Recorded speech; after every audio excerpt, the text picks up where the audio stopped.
Hi, welcome everyone. There is good news. A bank has agreed to fund the massive Lagos Calabar rail line project. This is an important railway network that will traverse many cities and connect many seaports in Nigeria. Construction was supposed to start a few years ago, but it's been experiencing delays because of funding. We will see details about all negotiations going on with the financial institution in a moment. Now, let's see why China backed out from funding the massive $11.1 billion railway project. According to many experts, the coastal rail line will be a viable railway network that will connect many seaports from Lagos to Calabar, including the spur from Benin to Onitsha. So since it is a lucrative and important railway network in Nigeria, why have they not started construction? The agreement for the $11.1 billion Lagos Calabar rail line contract was signed in 2016 between Nigeria and China. At the time of signing the agreement, construction works on the coastal rail line was expected to start in 2018. That's 4 years ago. Judging by the speed at which the Lagos-Ibadan rail line was built, Lagos-Ibadan is 157 kilometers long, and it took less than 2 years to finish laying the tracks. That means if construction started in 2018 as anticipated, by now they would have been approaching 500 kilometers out of the 1,400 kilometer distance of the Lagos-Calabar rail line. What happened? What went wrong? Why did China refuse to approve their own counterpart funding for the Lagos-Calabar rail line after promising to do so, which made Nigeria to award a contract to them in the first place? The most surprising part is that it was the Chinese that came up with the proposals for these railway projects when the present administration came to office in 2015. So what changed? Recently, before the new Financier, Nigerian officials were demanding that China approves funds to finance the railway projects, or they'll be forced to start looking for funding elsewhere. Of course, that's what they did. They've been looking for funding elsewhere. That's why Credit Suisse is financing the Kano-Maradi rail line. Railway projects are capital intensive, and the modernization of Nigerian railways have been attracting investors. A US company, Ameri Metro, actually made a proposal to the Nigerian government to raise 100% capital for the construction of the Lagos-Calabar rail line. But the government declined the offer because the company doesn't have the expertise. They haven't built any project of this magnitude in the past. So in order to avoid a situation where the Lagos-Calabar rail line is awarded to them and the project is bogged down by funding, or they sublet it to another contractor who has experience, the Nigerian government declined the offer. So it's actually a good decision they made, but what it all shows is how viable the coastal rail line is. A project of this magnitude has the ability to attract foreign investors who are willing to stake their own money. But why is China no longer interested? Is it because they've locked down the contracts? Well, we will see the likely reasons in a moment. Before that, know that you can support us by subscribing to our channel. Yes, if you haven't subscribed, now is the time to subscribe and enable notification. Thanks.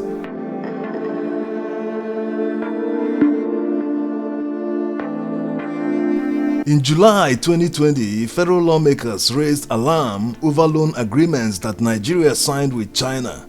The so-called sovereignty clause they claimed must be investigated to know if Nigeria is being shortchanged. The alarm quickly became an uproar, and accusations started flying from everywhere. The uproar might have created a strain in the relationship between the two countries. It even made the Chinese Foreign Ministry to release a statement that Beijing did not include any clause that cedes Nigeria's sovereignty to China in any of the loan agreements.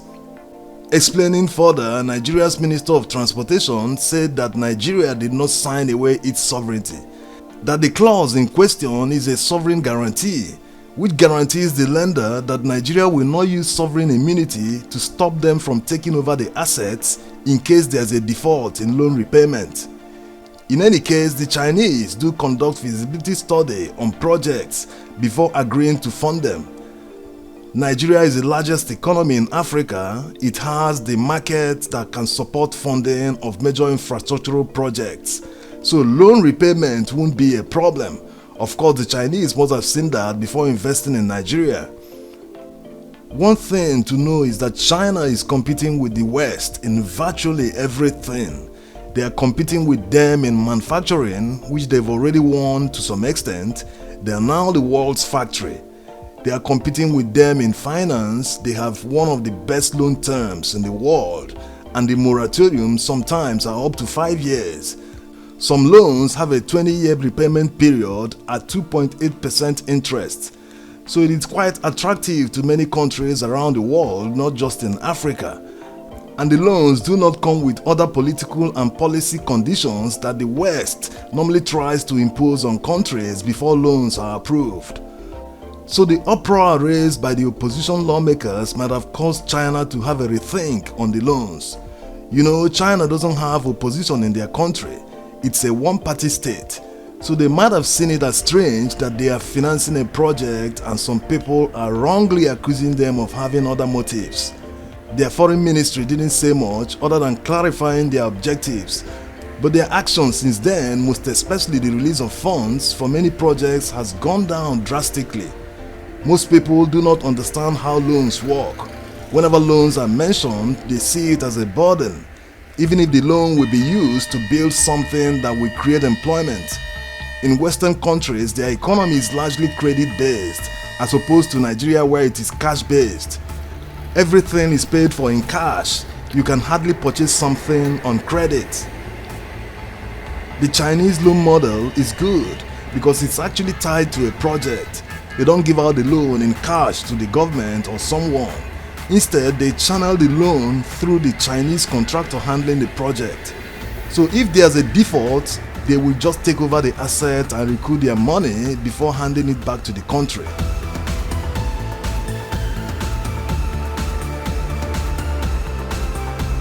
Chinese loan-tied projects in Nigeria have grown within a short time. Is that why they don't want to commit more funds in Nigeria? Let's have a look at some of them.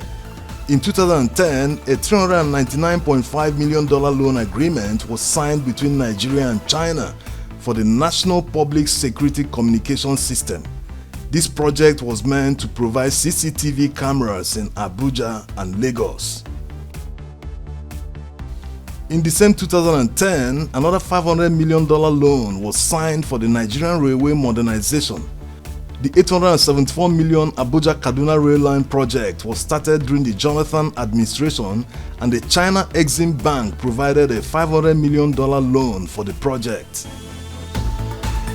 Next loan agreement was in 2012. $500 million was provided by the Chinese to complete the Abuja Light Rail system. Train services are currently running on the Abuja Light Rail network and Abuja to Kaduna Railway. The following year, 2013, a $100 million loan agreement was signed between Nigeria and China for the ICT infrastructure backbone. In the same 2013, $500 million was approved by the Chinese for the expansion and rehabilitation of 4 airport terminals in Nigeria. They include the Nnamdi Azikiwe International, Murtala Mohammed International, Aminu Kano International, and Port Harcourt International. $984 million was also approved in 2013 for the Zungeru hydroelectric power project. The 700 megawatt power project will be completed this year, 2022. In 2017, the Chinese Exim Bank approved $1.5 billion as 85% funding for the Lagos-Ibadan rail line. As you are aware, train services are already running on this line, and the rail line is dotted with beautiful stations with massive ones like this one in Ebutemeta, Lagos. In the same 2017, $460 million was approved by the Chinese Exim Bank for the expansion and reconstruction of the 260-kilometer Abuja, Kefi, Akwanga, Makudi Expressway. This expressway is expected to be completed in 2 years. So as you can see, Chinese loan-tied projects in Nigeria stands at about $4 billion according to the last release of the DMO. This amount isn't huge to Nigeria's economy in terms of repayment, especially when they are tied to profit-yielding projects.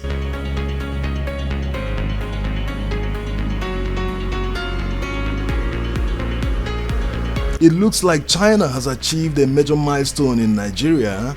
They've established themselves in the construction industry.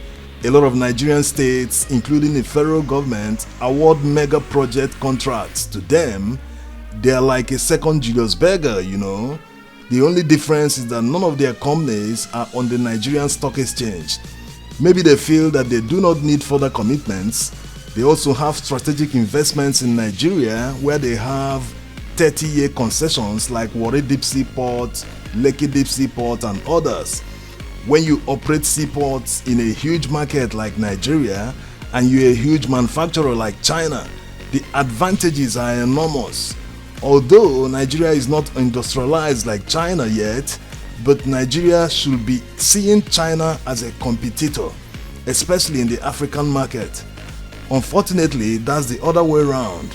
On the other hand, the West sees Nigeria as a future competitor when you look at their reluctance in investing in Nigeria. So China having all these advantages in Nigeria might contribute to why they no longer feel the need to prove themselves and commit to more loans for huge projects. Although they are not obliged to give loans to Nigeria, but Nigeria has awarded all major railway contracts to them. What are the implications? The award of these contracts by Nigeria was based on the fact that China would provide part of the funding. A situation where the Chinese are no longer funding these projects. Nigeria should cancel the contract so that when the new funding finally drops, they can do a fresh award of the contract. Maybe that will make China to have a rethink, because right now they are sitting on 4 major railway contracts in Nigeria. They are the Lagos-Calabar rail line, Ibadan-Kano section of the Western Rail Line, Itape to Abuja section of the Central Rail Line, and the Port Harcourt to Maiduguri Rail Line, otherwise known as the Eastern Rail Line. These contracts have been awarded to them but without funding. Nigeria is now seeking funding to pay Chinese companies to do the job.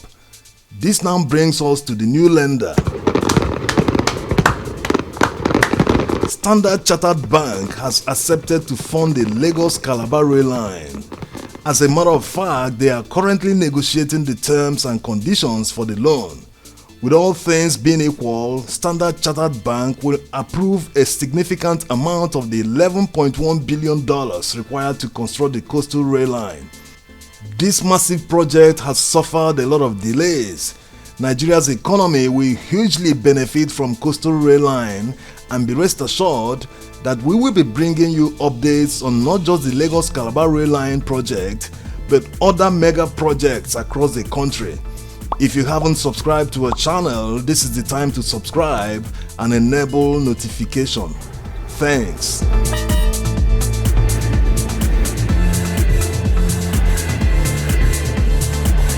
Coming back to how politicians should work together for the progress of the country instead of being hypocritical and selfish.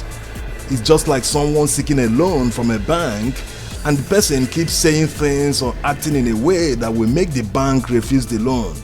Yes, lawmakers have a constitutional right of oversight on the executive arm, but why didn't they see the sovereignty clause when the former administration took loans from China on the same terms? Politicians should know when not to play to the gallery, especially when jobs from their constituents are involved. If the Chinese authorities were angered about the uproar surrounding the sovereignty clause in the loan agreement, it must have led to their stopping the loans, which led to the project not being executed, and ultimately led to thousands of jobs lost in many constituencies across the country where the rail line should have been built. So who are the lawmakers working for? Themselves or their constituents? Thanks for watching.